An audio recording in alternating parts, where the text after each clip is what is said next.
The ground was frozen when they lowered Margaret into it. Thomas Whitmore stood at the edge of the grave as gray dawn broke over his estate. The minister spoke words that sounded distant. Underwater. Thomas heard nothing but the wind and his own hollow breathing. His 3 children stood beside him in their black coats. Emma, 8 years old, held herself rigid like a little soldier. Benjamin, 6, stared at his shoes. Sarah, barely 3, kept tugging Thomas's coat. "Papa," she whispered. "When Mama come home?" Thomas's throat closed. He had no answer for her, no answer for any of them. The grave was deep and dark. Workers lowered the casket with ropes. Margaret disappeared into the earth. Just like that. 3 weeks from first fever to this frozen hole in the ground, Thomas had built an empire. His textile factory made him the richest man in the county. Smoke rose from its chimneys even now. Visible in the distance, life went on. The world kept turning. He couldn't make it stop. "Papa!" Sarah pulled at him again. "Mama sleeping." Emma put a hand on Sarah's shoulder. "Hush now," she said, her voice cracking. She was trying to mother her baby sister, trying to be what Margaret had been, but Emma was 8 years old, just a child herself. The minister finished. People began moving away from the grave. Thomas couldn't move. His feet had roots in the frozen ground. "Mr. Whitmore." The minister touched his arm. "We should go." Thomas looked at his children. Emma's eyes were dry but desperate. Benjamin hadn't looked up once. Sarah's face was scrunched in confusion. "Come," Thomas said. His voice sounded like gravel. They walked back to the mansion. The children's shoes crunched on frost. Sarah began to cry. Soft hiccups at first, then wailing. Benjamin's shoulders shook, but he made no sound. Emma walked faster, jaw clenched. Thomas led them inside. The servants stood in the hallway, uncertain. Cook wrung her hands. The young governess, Miss Peterson, looked terrified. "Take the children upstairs." Thomas said, "Feed them something." But Sarah wouldn't let go of his coat. "No want Mama." Her screams echoed through the marble halls. Benjamin finally broke, sobbing. Emma tried to pull them together, tried to be strong, but then she was crying too. Thomas stood in the center of the chaos. 3 children falling apart, servants helpless. The house that Margaret had made warm and full of life now felt like a tomb. He couldn't do this. He didn't know how. Thomas turned and walked into his study. He closed the door behind him. Through the wood, he heard Sarah's wails continue, piercing and relentless. He sat at his desk and stared at nothing. The door was closed. The children were outside. And Thomas was alone in the dark. By mid-morning, the household had descended into chaos. Thomas emerged from his study to find Cook sobbing in the kitchen. The young governess had fled upstairs. Breakfast dishes lay broken on the dining room floor. Emma stood among the shattered plates, trying to set the table the way Mama had done. Her hands shook. When she reached for another dish, it slipped. More pieces scattered across the floor. "I'm sorry," Emma whispered. I'm sorry. Upstairs, Sarah screamed. The sound was constant now, wordless and wild. Benjamin was nowhere to be seen. Thomas took the stairs 2 at a time. He found Sarah in the nursery, red-faced and hysterical. Miss Peterson stood in the corner, wringing her hands. "I don't know what to do," the governess said. "She won't stop. She won't listen." Thomas knelt beside Sarah. "Sweetheart, please, want Mama." Sarah shrieked. She pushed at his chest with small fists. "Want Mama, not you." The words hit like bullets. Thomas reached for her, but she fought him, screaming louder. He'd never felt so useless in his life. He could negotiate million-dollar contracts. He could manage hundreds of workers. But he couldn't comfort his own daughter. He pulled back. Sarah collapsed on the floor, wailing into the rug. "Find Benjamin," Thomas said to Miss Peterson. His voice was flat. She fled gratefully. Thomas stood in the nursery, listening to Sarah scream, and felt himself drowning. Downstairs. The front door opened. His sister Elizabeth's voice carried up the stairs, sharp and clear. "Thomas Whitmore, where are you?" He found her in the entrance hall, taking off her gloves. Her eyes swept the scene-broken dishes, sobbing cook, chaos everywhere.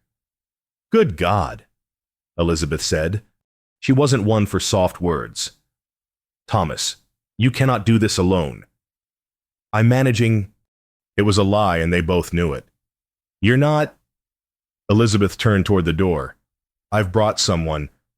A young woman stood in the doorway. She was maybe 25, thin, with dark circles under her eyes.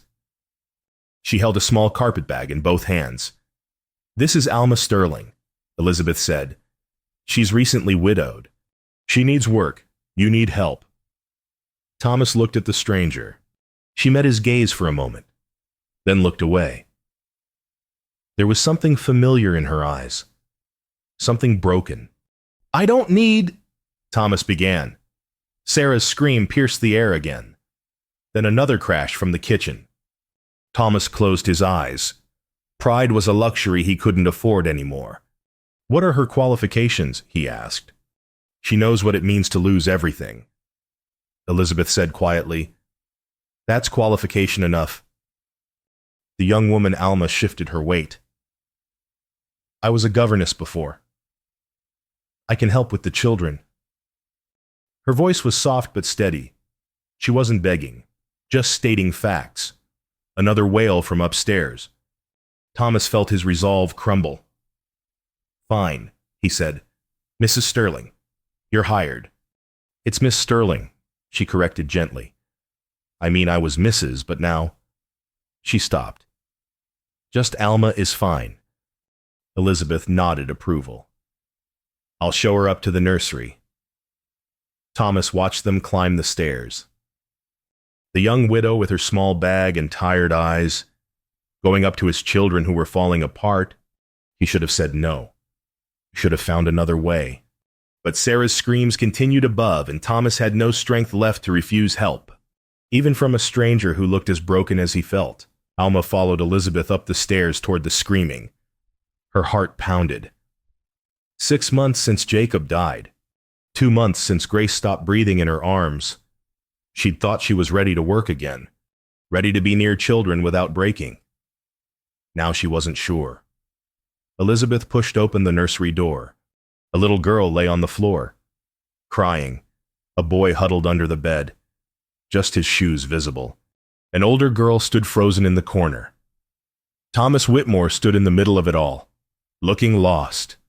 "Mr. Whitmore," Elizabeth said, "this is your new household help, Alma. These are Emma, Benjamin, and Sarah." Alma set down her bag. She looked at the 3 children at their grief written in tears and silence and shock. She knew that grief, knew it in her bones. She walked to the center of the room and sat down on the floor, not on a chair above them, on the floor, at their level. Sarah's cries quieted to hiccups. She stared at the stranger who'd just sat down beside her. "Hello?" Alma said softly. "My name is Alma." Sarah's lip trembled. "Want Mama?" "I know," Alma said. She didn't smile or shush or try to distract. She just nodded. "I miss someone too." The simple words hung in the air. Benjamin's head appeared from under the bed. He looked at Alma with wet, suspicious eyes. "It's all right to be sad," Alma continued. "It's all right to cry. You don't have to stop just because people are watching." Emma made a small sound. When Alma looked at her, the girl's careful composure cracked. "I'm trying to be good," Emma whispered. "I'm trying to help." "I know you are." Alma said, "That's very brave, but you're allowed to be sad too." Emma's face crumpled. She sank down beside Alma and began to cry. Really cry. For the first time since the funeral. Benjamin crawled out from under the bed. He didn't come close, but he sat within reach. Sarah hiccuped again. "You miss someone." "Yes," Alma said. "I had a husband named Jacob and a baby daughter named Grace. They both went to heaven. Like Mama." Sarah's voice was tiny. "Like your mama." Sarah studied Alma's face. Then, slowly, she crawled into Alma's lap. Alma's breath caught. The weight of the child in her arms, it was Grace's weight. Grace's warmth. For a moment, Alma couldn't breathe. But Sarah was here, real and grieving and needing. Alma wrapped her arms around the little girl and held on. From the doorway, Thomas Whitmore watched. Alma could feel his gaze when she looked up. She saw something shift in his expression. Not relief exactly. More like recognition. Elizabeth touched Thomas's arm. "I'll see myself out," she said quietly. Thomas nodded but didn't move. He stood in the doorway, watching his children gather around a stranger who spoke their language. Emma leaned against Alma's shoulder. Benjamin scooted closer. Sarah's breathing slowed, her little body relaxing. "Does it get better?" Emma asked. The sadness, Alma thought about lying, about saying yes. It goes away. But these children deserve truth. "It gets different," she said. "Some days are harder. Some days you remember the happy times more than the sad ones, but you don't forget.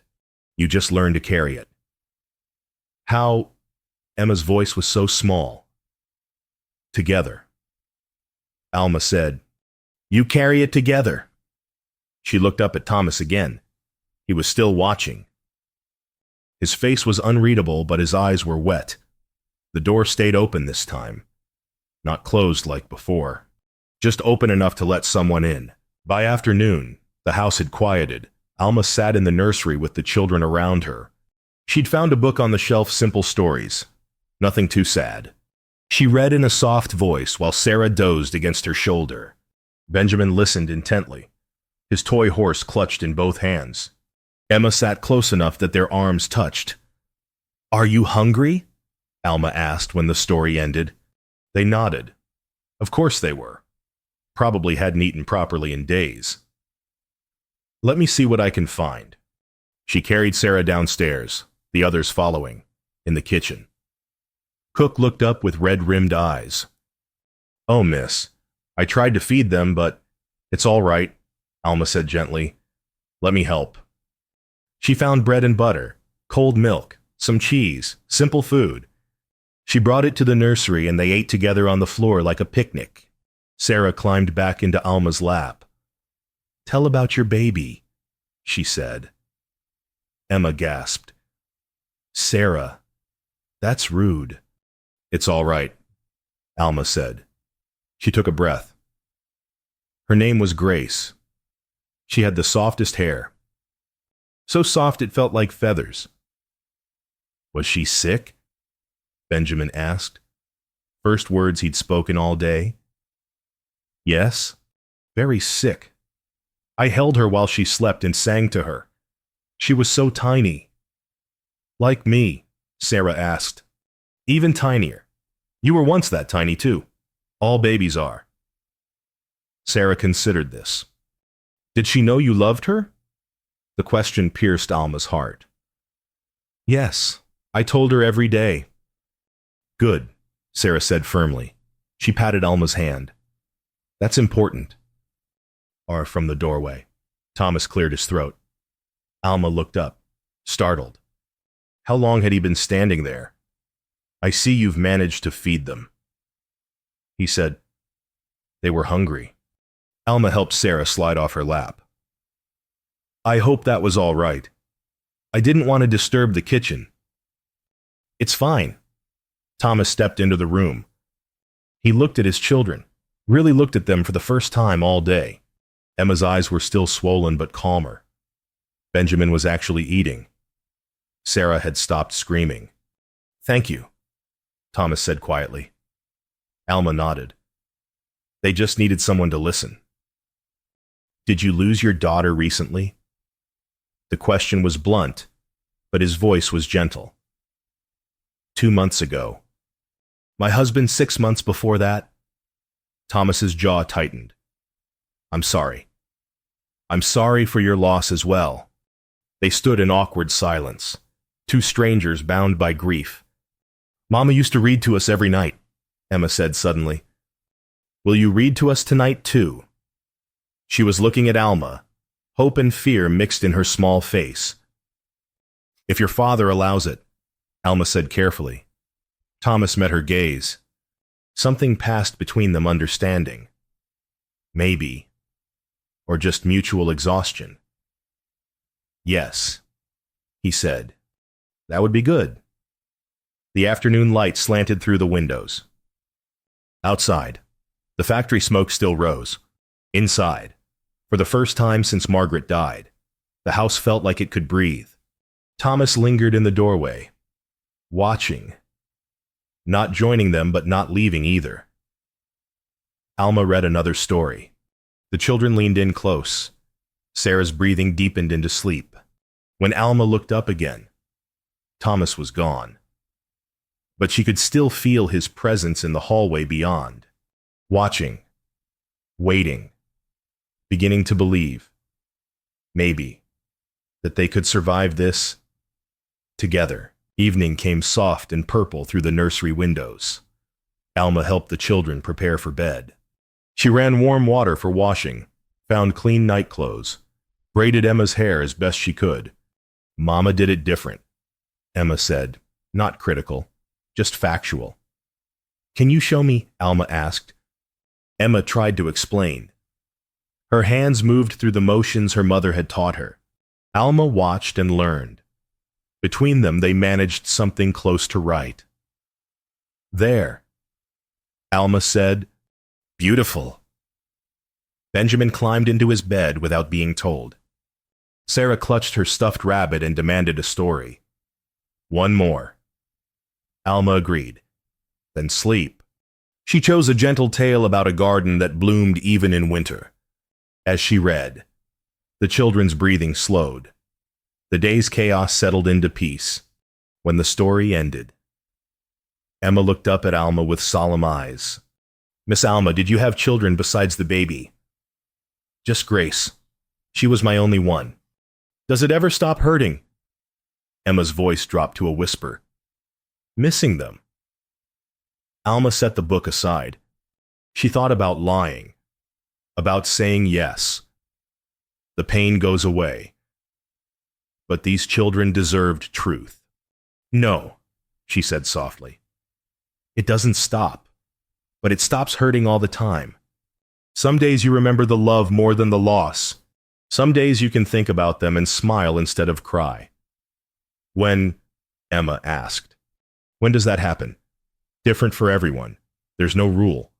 You just wake up one morning and realize you made it through a whole hour without the sadness, then a whole afternoon.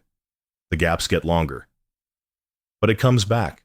Benjamin asked from his bed. "Sometimes. Usually when you least expect it. A smell or a sound or just a memory. But that's all right too. It means you love them. Love doesn't disappear." Sarah climbed onto Alma's lap again. This was becoming habit. Alma's heart ached and warmed at the same time. "Mama loved us lots," Sarah said. "I can tell. The way your papa looks at you, the way your sister takes care of you. Your mama's love is still here, in all of you." Alma tucked them in one by one. Emma. Benjamin. Sarah. She kissed each forehead gently. "Good night," she whispered. "Don't go," Sarah said, suddenly clutching her hand. "I'll be downstairs. Just call if you need me." "Promise, I promise." Alma left the door cracked open. Lamplight spilled into the hallway. She stood there for a moment, steadying herself. The weight of Grace, the absence of Grace. Here were 3 living children who needed her. and every touch reminded her of what she'd lost. But maybe that was the point.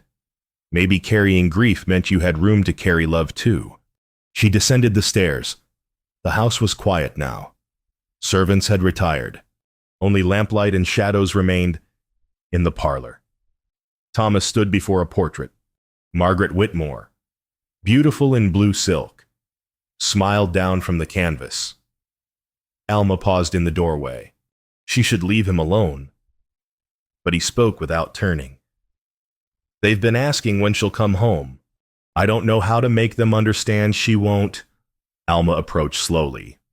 They understand more than you think. They just need permission to grieve. I can't comfort them.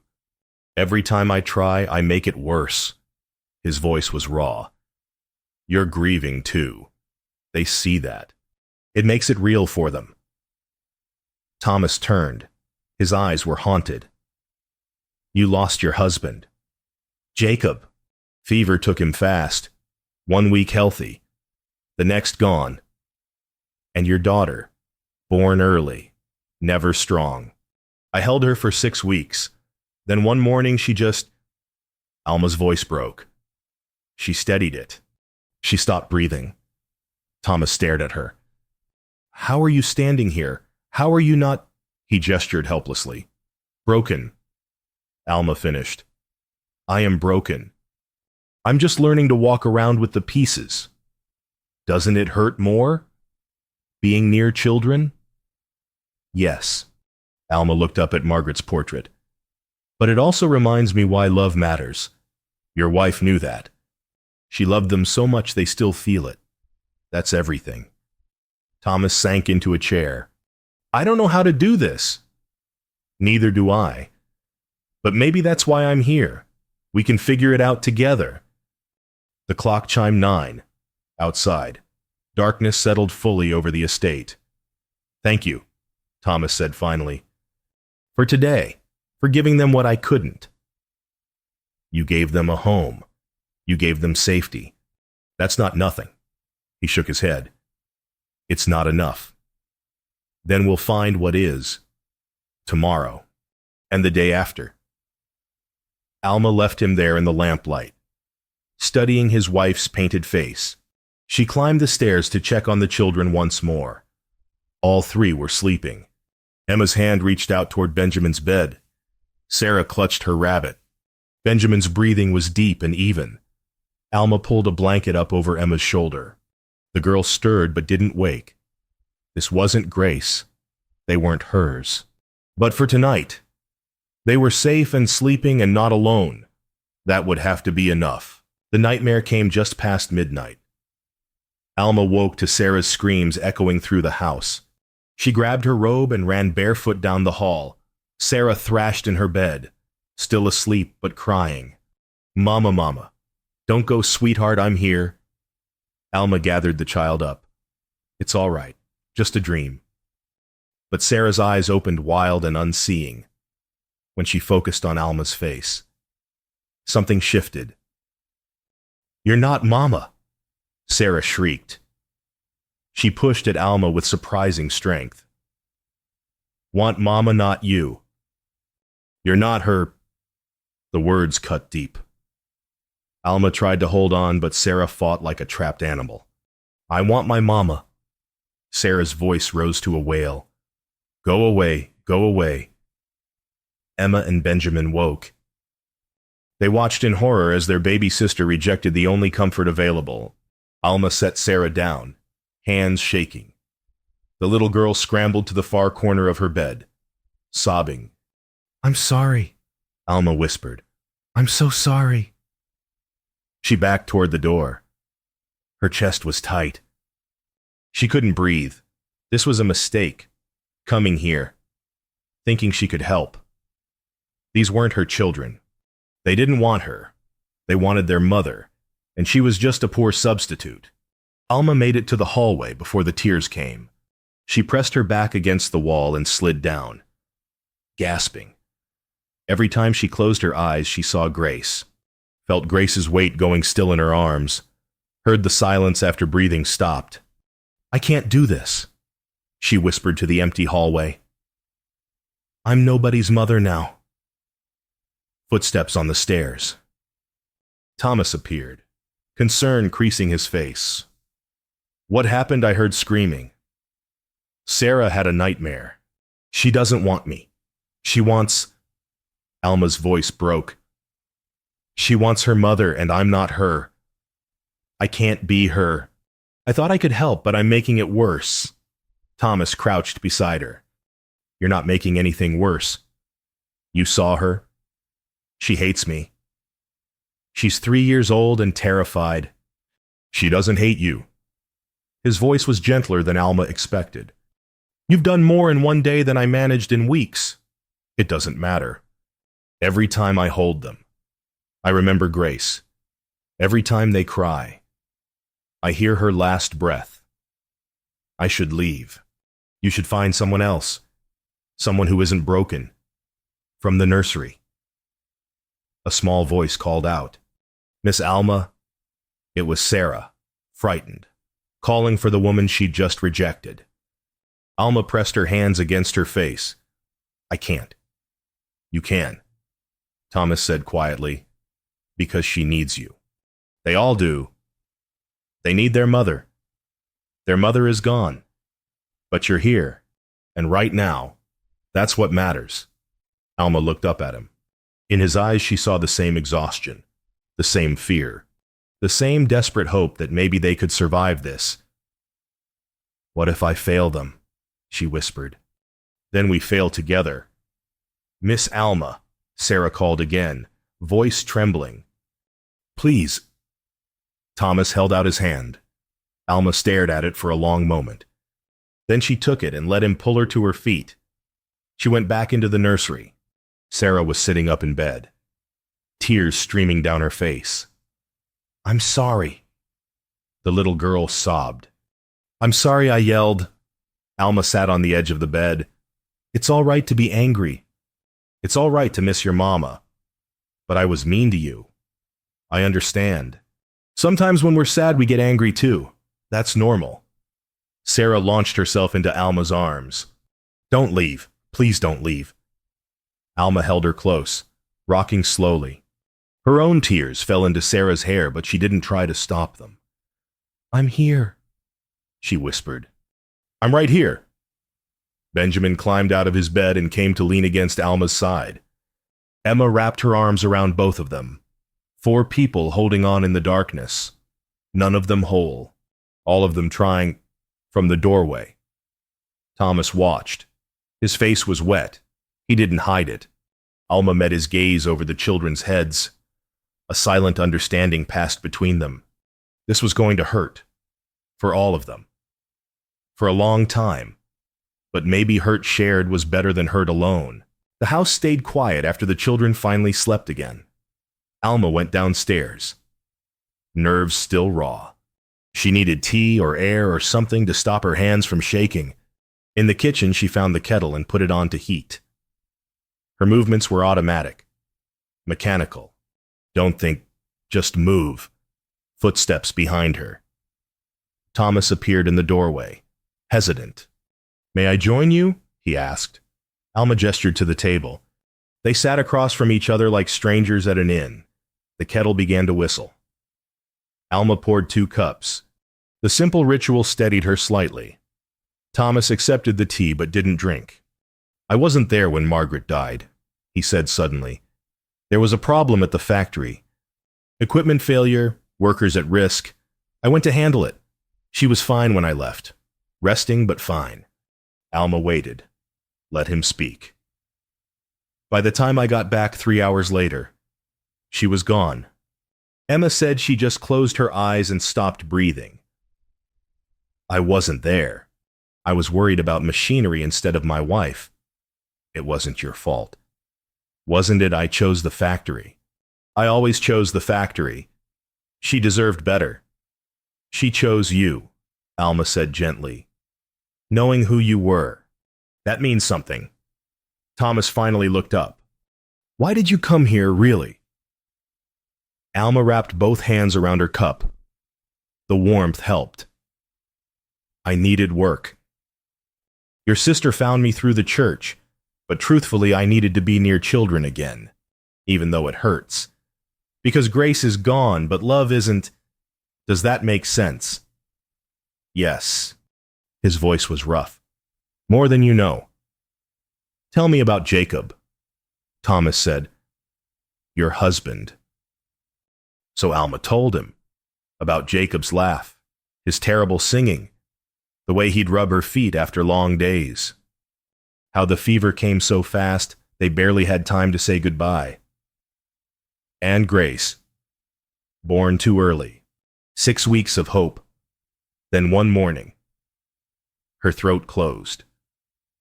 I woke up and knew, before I even checked, knew she was gone. I'm sorry. Don't be sorry. Just tell me how you keep going. Because I don't know. I get up each day because I have to, but I don't know why. Thomas studied her face. I keep going because they need me. My children. That's all. Without them, He stopped. I don't know what I'd do. I had nothing to keep going for. Alma whispered. Until today. Until Sarah climbed into my lap. Until Emma asked if I'd stay. Now I'm terrified, because what if I fail them? What if I'm not enough? You think I'm not terrified every moment? They sat in silence. The kitchen was dark except for one lamp. The house creaked and settled around them. I keep thinking I'm betraying them, Thomas said finally. Jacob and Grace, by being here with you, by feeling anything except grief. I feel that too. Like accepting help means admitting Margaret is really gone. Like if I let you in, I'm replacing her. You can't replace her. I know, but grief makes everything confused. Thomas reached across the table. His hand covered hers. Not romantic, just connection, human touch in the darkness. My sister told me something once. He said, grief shared is grief halved. I didn't understand. I thought grief was private, something you carry alone. It is private, but it's also. Alma searched for words. It's universal. Everyone loses someone. Everyone knows this pain. Maybe that's why we can help each other. Can we really? I don't know, but I'd like to try. Thomas's grip tightened slightly. Stay then, not as hired help, not as the governess. Then as what? As family, as someone who understands what it means to lose and to keep living anyway. The offer hung between them, heavy with meaning. Alma thought of Grace, of Jacob, of all she'd lost. Then she thought of Sarah's arms around her neck, Emma's tentative trust, Benjamin emerging from under the bed. Yes, she whispered. If you'll have me.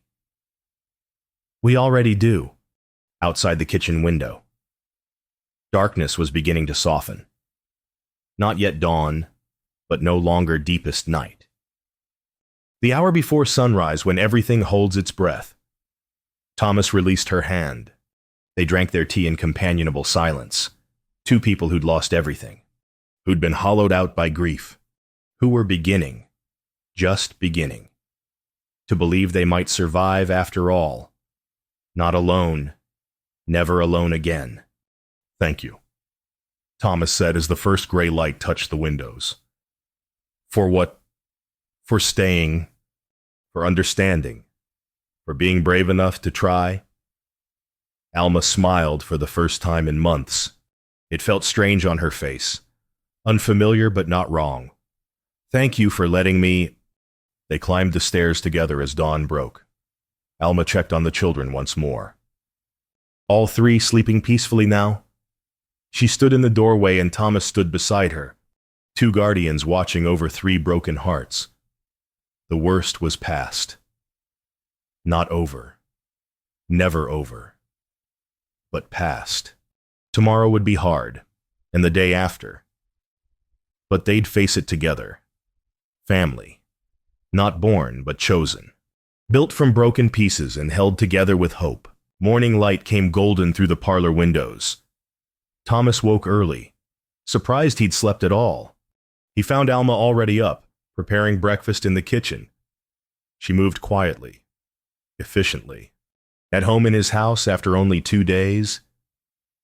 "Good morning," she said when he appeared. "Good morning. Did you sleep?" "A little. Enough." They worked together, falling into rhythm without planning it. Thomas set the table while Alma cooked eggs. Simple tasks, domestic and ordinary. Footsteps thundered down the stairs. Sarah appeared first, nightgown flying. Rabbit clutched in one hand. "Miss Alma." She launched herself at Alma's legs. Alma laughed and scooped her up. "Good morning, little one." Benjamin followed more slowly. Then Emma. Her hair in the braid they'd managed together last night. They ate breakfast as a family. The children chattered, asked questions, laughed at something Benjamin said. Normal sounds in a house that had been silent with grief.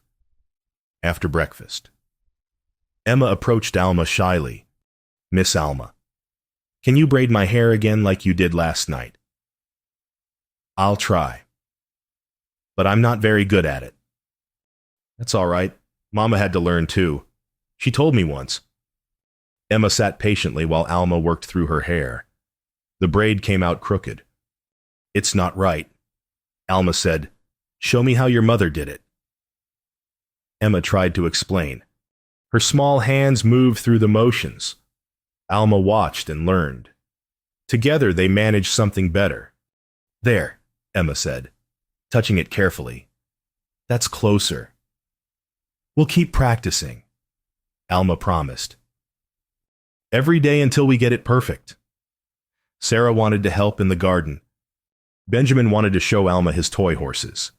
Thomas watched them from the doorway, seeing his children smile for the first time in weeks. Mid-morning, Elizabeth returned to check on the arrangements. She found Thomas in the parlor.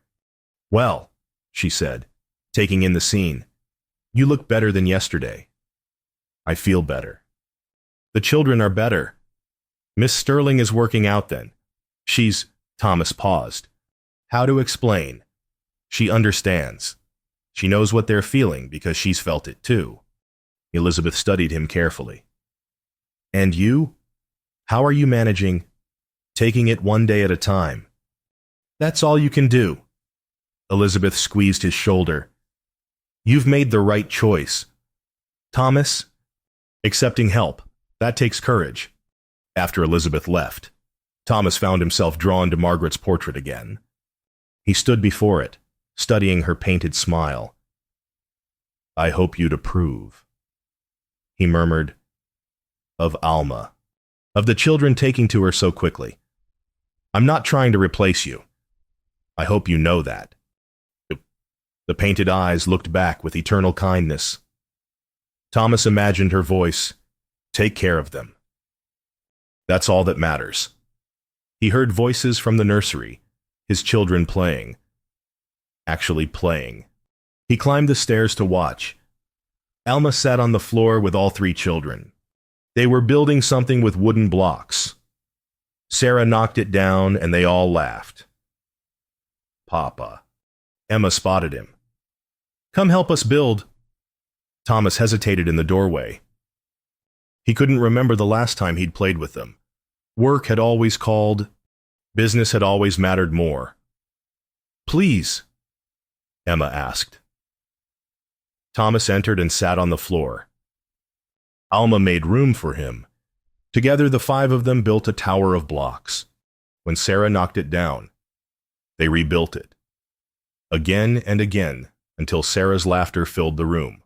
Later, as the children played independently, Thomas drew Alma aside. "I want to ask you something," he said. "Officially." Alma looked nervous. "All right. Stay. Not as the governess, not as hired help, as family. Mr. Whitmore. Thomas, please." "Thomas, I don't know what that means. Family. It means you have a home here, a place. The children need you. They've shown you that. And He paused. I need you too. Someone who understands, someone who can help me be the father they need. Tears welled in Alma's eyes. You're already the father they need. Not alone. I can't do it alone. From across the room, Benjamin called out, Miss Alma, look at my horse. Emma tugged on Thomas's hand. Papa, come see. Thomas looked at Alma. Stay, please, if you'll have us. Alma glanced at the children. At Sarah's bright face, at Benjamin's eager expression, at Emma's hopeful eyes. She looked at Thomas, saw the same grief she carried, but also hope, possibility, a chance to build something from the ruins. Yes, she whispered. I'll stay. Sarah whooped and ran to hug Alma's legs. Benjamin grinned. Emma's whole face lit up. Does that mean you're staying forever? Sarah asked.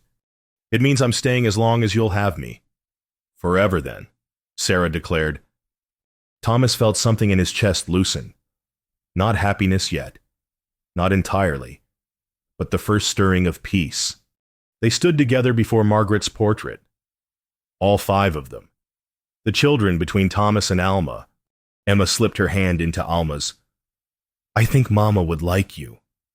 Alma's voice was thick. I hope so. Thomas put a hand on Emma's shoulder. She would. She always said love multiplies. It doesn't divide. They stood there in the gentle morning light. A family not born but built. Broken pieces beginning to fit together. Outside. Spring was coming. Inside. Something new was growing. Not replacement, not forgetting, just healing, just hope, just the courage to try again. 3 weeks later, spring arrived in earnest. Alma stood in the back garden with the children, surveying the plot they'd claimed as theirs. The earth was soft now, ready for planting. What should we grow? Emma asked. Roses, Sarah said immediately. Mama loved roses. Emma nodded seriously. Yes, roses for Mama. Benjamin crouched by the soil. What else? Alma thought for a moment. Daffodils, maybe. They're cheerful. And they come back every year. Because new things can grow beside old loves, Emma said softly. Alma blinked back tears. Exactly.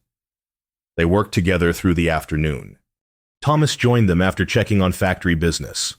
He was leaving earlier now, making time for the children. He knelt in the dirt beside Benjamin, helping dig holes. His fine suit would be ruined. He didn't seem to care. Papa, you're getting dirty, Sarah observed. Sometimes that's all right, Thomas said.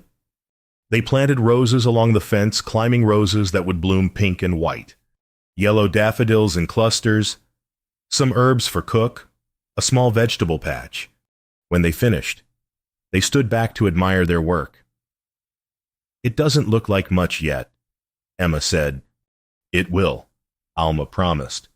Gardens take time, but they grow. That evening, after the children were bathed and in bed, Alma stood before Margaret's portrait again. Thomas found her there. Do you think she'd approve, Alma asked, of me being here, of the children calling me Aunt Alma? Thomas considered. Yes, I do. Margaret was always practical. She'd want the children cared for. She'd want them happy. I'm not trying to replace her. I know. They know too. Alma touched the painted canvas gently. I hope she knows I love them. Not like she did, but truly. She knows. They stood in comfortable silence.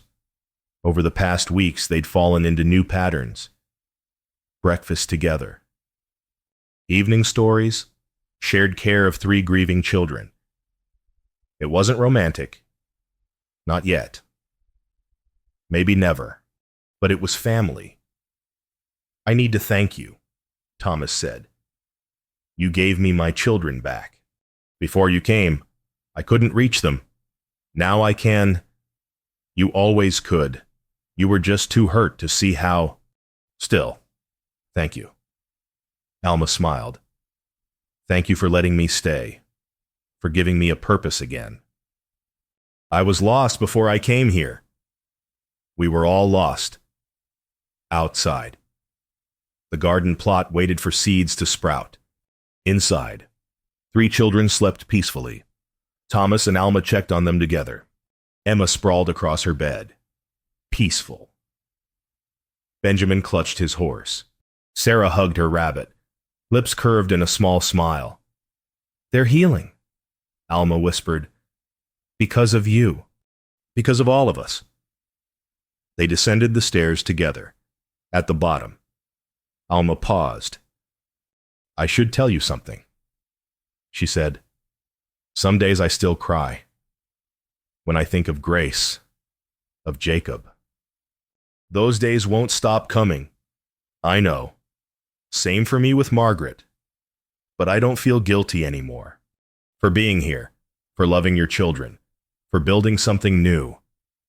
Neither do I. They parted for the night, each to their own rooms. But the house felt warmer now. Fuller. The emptiness that had swallowed them after Margaret's death had shrunk. Not gone. Never gone entirely, but manageable. Days turned to weeks. The garden began to grow. Green shoots pushed through soil. The roses took root. Daffodils prepared to bloom. One Sunday morning a month later, they all stood in the garden together. The first daffodils were opening, bright yellow against dark earth. Look. Sarah crouched by a flower. It's so pretty. Emma picked one carefully. Can we bring it to Mama's grave? Of course. Thomas said. They walked together across the estate. Margaret's grave was marked now with a proper stone. White roses grew beside it, the ones Emma had planted. Emma set the daffodil at the base of the headstone. Hi, Mama, she said softly. We're okay. We miss you. But we're okay. Sarah leaned against Alma. Benjamin held his father's hand. Thomas put his other hand on Alma's shoulder. They stood together in the morning light, a family reshaped by loss and built by choice. Do you think she's watching? Benjamin asked. Yes, Thomas said. I think she is. Is she happy? Sarah worried. Alma crouched beside her. I think she's very happy. Because you're loved and safe. That's all any mother wants. They walked back to the house hand in hand. Sarah between Thomas and Alma, swinging their arms. Emma and Benjamin running ahead. In the garden. More flowers were beginning to bloom. Life returning. Color spreading. That evening, as Alma tucked the children into bed, Emma hugged her extra tight. I'm glad you came, Emma whispered. I'm glad you stayed. Me too, Alma said, her throat tight. Me too. Downstairs. Thomas waited. They sat together in the parlor, watching the last light fade. We did it, Alma said. We got them through. We're still getting them through. This doesn't end. No, but it gets easier. Thomas reached for her hand. She let him take it. They sat in peaceful silence as darkness fell and stars emerged. Some families are born. Others are built from broken pieces and made strong with hope. Both kinds are real. Both kinds matter. And both kinds can bloom, even after the hardest winter. If given enough light and love, outside. The garden waited for tomorrow. Inside. 5 hearts beat together in the quiet. Not whole. Not healed entirely. But healing. And that was enough. That was everything.